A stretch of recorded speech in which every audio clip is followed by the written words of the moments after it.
I'm riding down the street the other day, you know what I'm saying? I'm on the phone with somebody. I'm talking to them, they talk, man, we converse, we had a whole little conversation, right?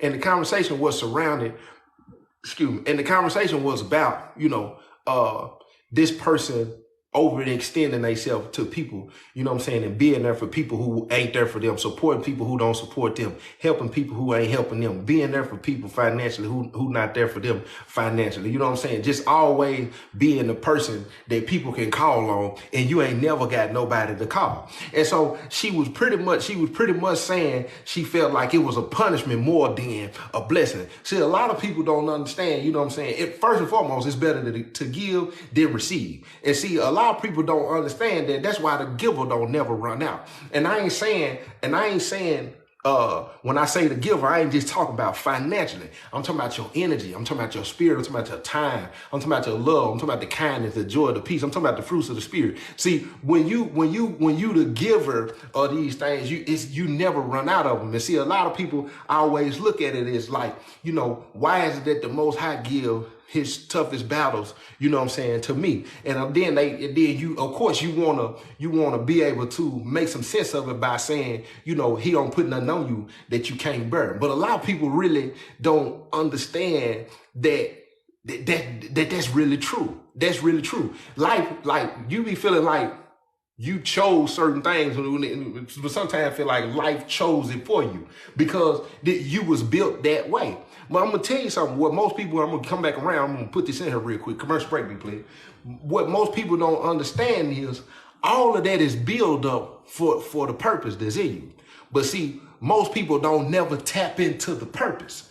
You got a bunch of experiences that's tied into who you are and what you should be doing. But instead, you constantly calling people and asking them, why me? Why this and why that? And you never taking a step back and saying, how is it that, what is it about me and how do I need to turn this and use it for the good of other people? Because evidently, if the people keep coming that way, it's because it's tied into something that you have for people. For instance, when you go look at King Solomon, right? King Solomon, I will guarantee you, King Solomon probably came off as one of them people.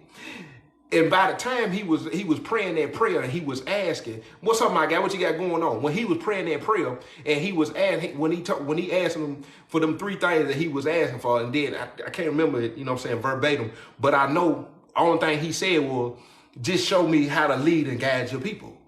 And he said, just on the basis of you asking that right there, I'm gonna bless you with everything else that you need, as far as all the other stuff, all the tangible things, all the whatever, you're gonna get everything else. Because what he understood was, my purpose, for some reason, people come to me all the time. People asking me all the time. People trust my advice. People trust my instruction. People trust my guidance. For some reason, even though I help so many people, for some reason, I never seem to run out. So why wouldn't I say, well, talk to the Most High and say, through the blood of Yeshua, who we know is Jesus the Christ, whatever that it is that you need me to be as far as a servant for your people, let your will be done.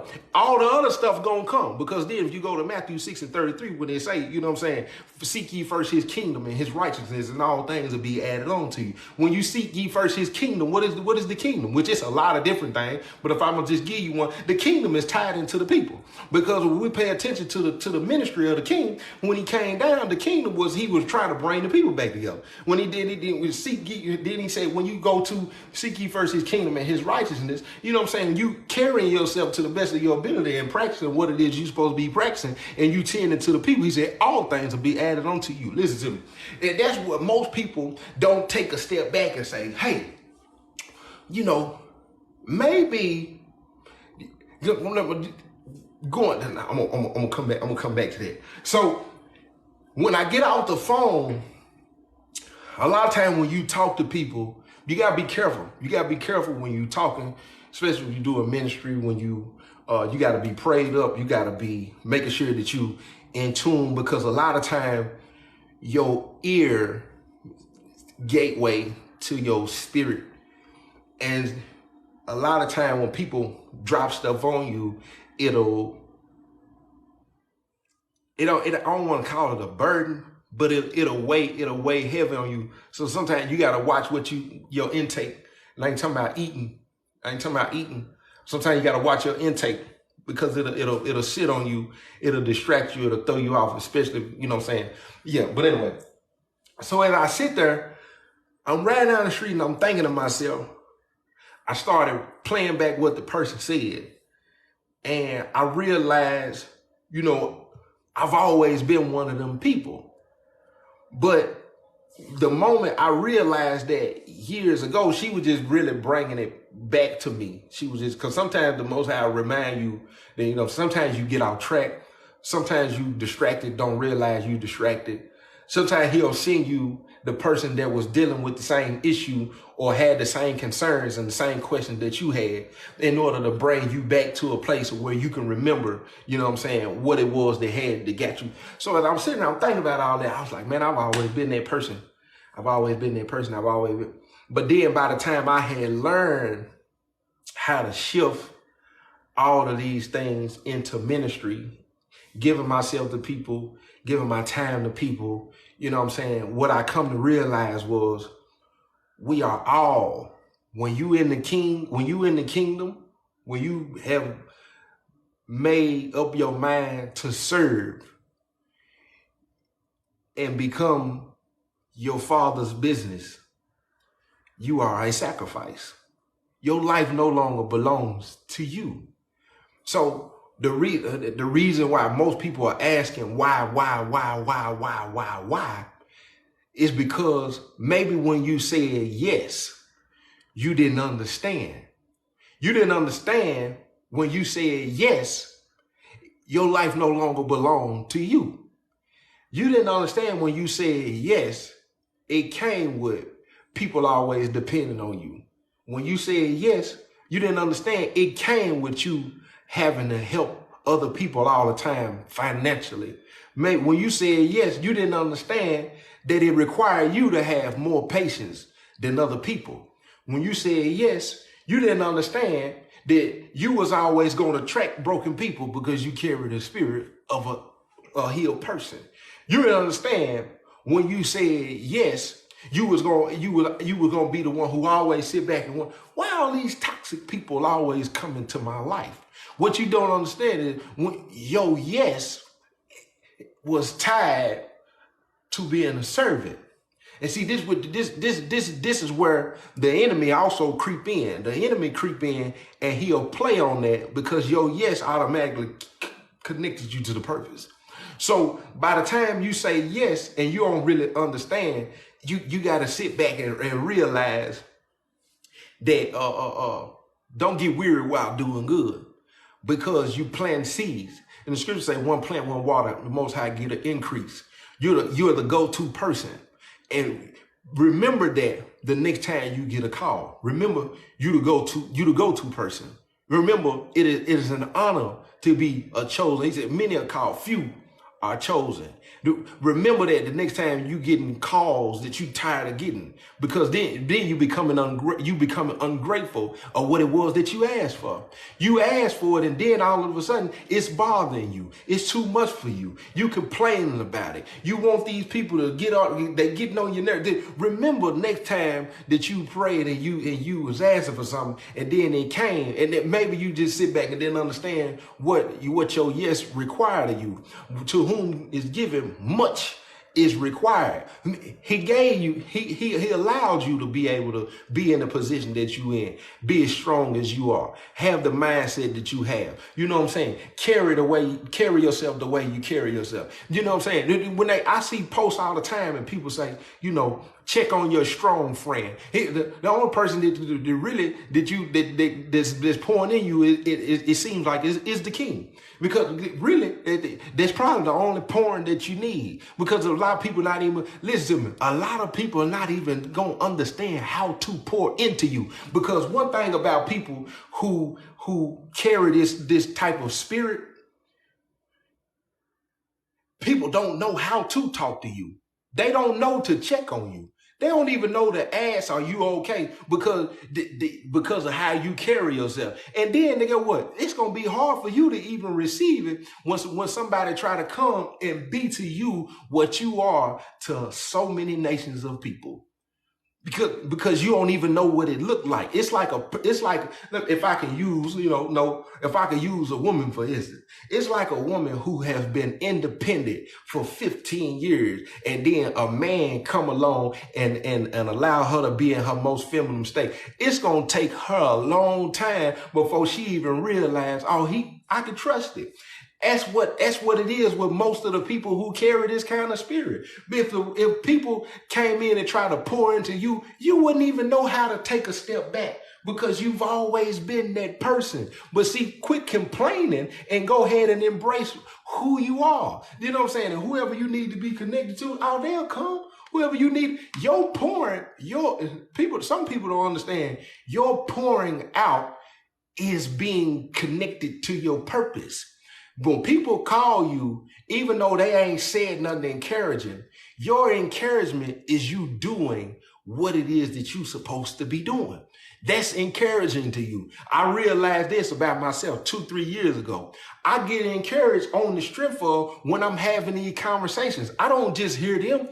I hear myself too. I don't minister just to them. I minister to myself first, because it said that the Spirit gonna give you the words when you don't. You know what I'm saying? So the minute the Spirit choose to minister to somebody else, he ministering to me too. Because if his word ain't coming from me, who is coming from? It's coming from the King. So at that time, it's both of us get it. But for some reason, you were the voice chosen.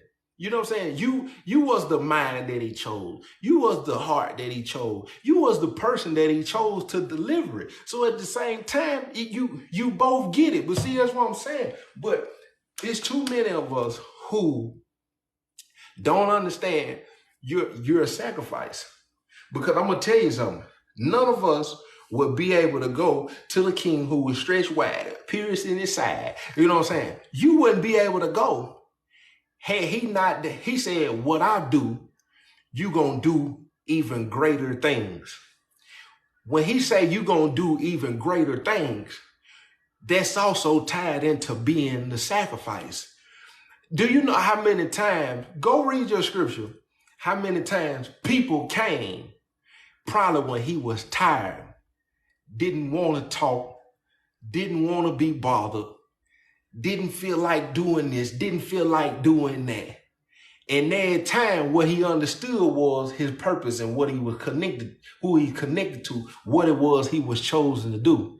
And it kept him going, because every time he was doing what he was supposed to be doing, it was automatically. And then he sit back and he understood who he was.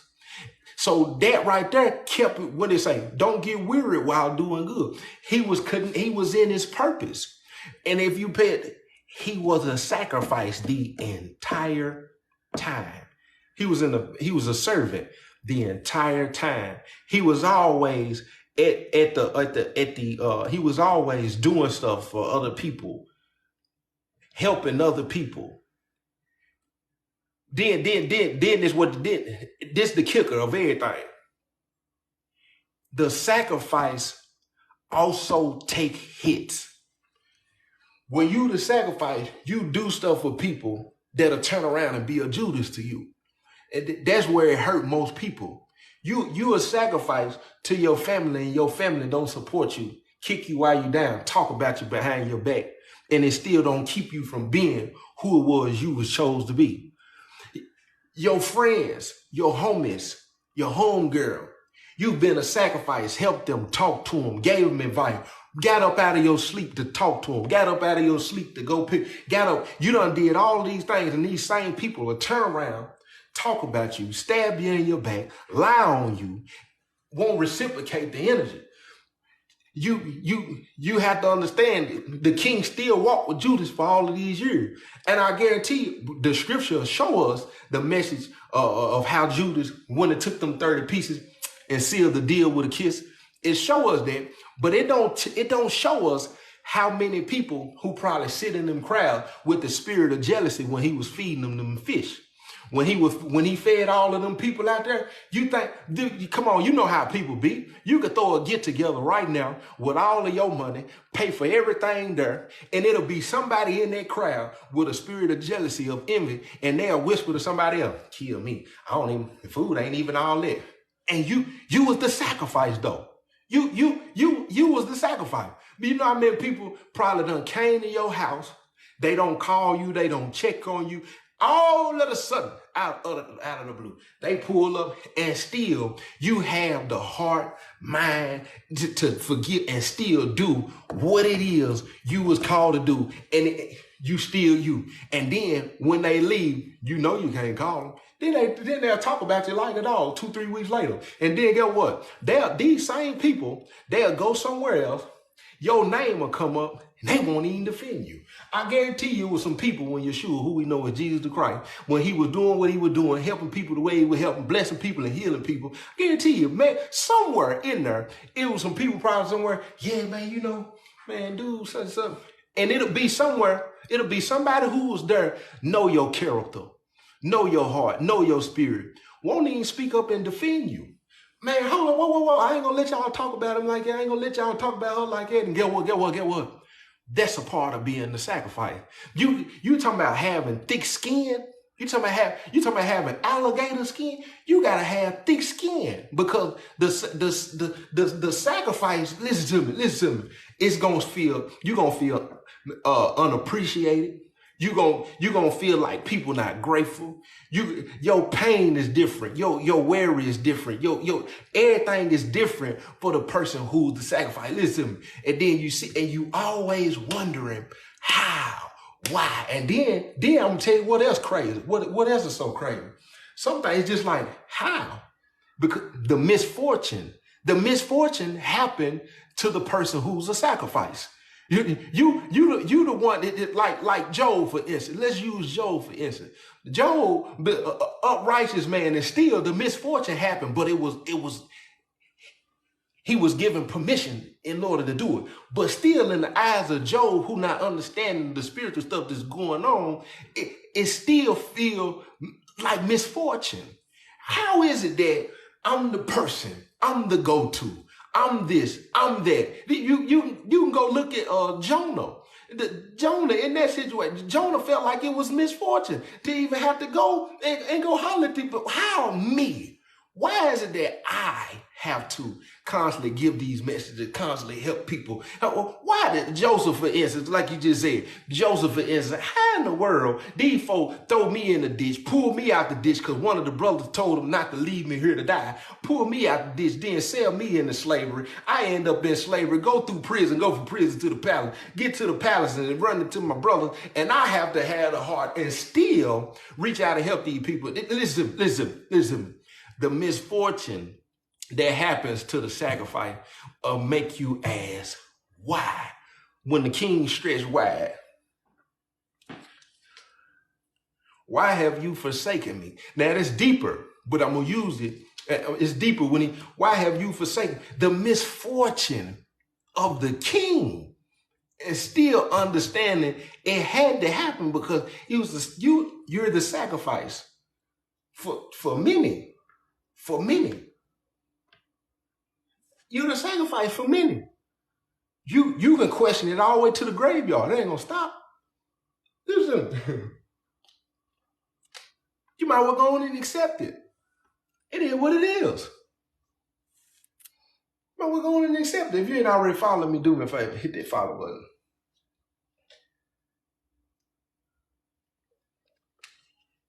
If you ain't already following me, be mindful with your yes.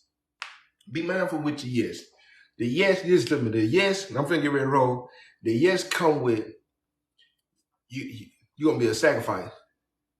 What's up, Hewlett? The yes gonna come with you being a sacrifice. The yes gonna come with being mistreated, not understanding. The yes gonna come with misfortune. Listen to me. The yes gonna come with pain. The yes gonna come with, listen to me, listen, burdens. The yes gonna come with a lot. And questioning it ain't gonna change it. That's all I get. That's all I get. But y'all know what it is. I'm finna take my mama to do something. And yeah, I'll probably catch y'all later. Hey, if you took something from me, cash at me $1. I'm giving it to my mom. You know, the day of birthday anyway. Okay, so boom 1. Okay, so boom One. SOKSOBOOM with a 1. Okay, so boom 1. Nah, I ain't gonna. She wanna go. My mama wanna go to the casino. Mama.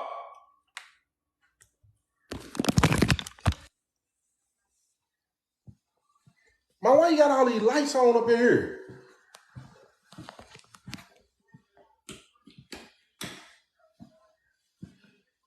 Oh, they sleep.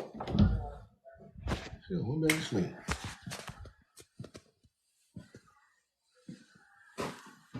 Mom, I thought you want to go to the casino. I am. When? When I need to take my nap. I've been on live for 2 hours. You have. Who texting you?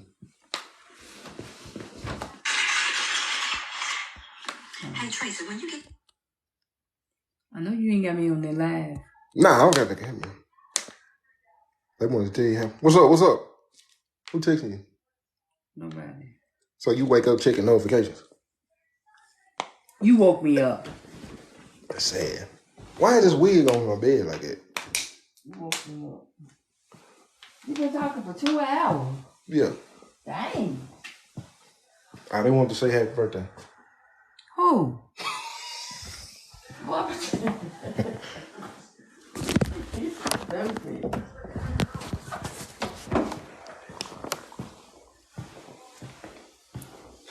What did you say, Brittany? She gonna take a nap?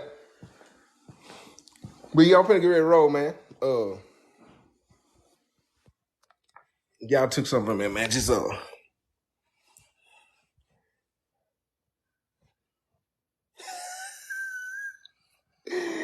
y'all cash out me $1, man. Okay, so boom 1. I'm gonna get back with y'all, man. Y'all be blessed. Y'all hold it down. Y'all already know what time it is. Hey, Jane, what's up, bro?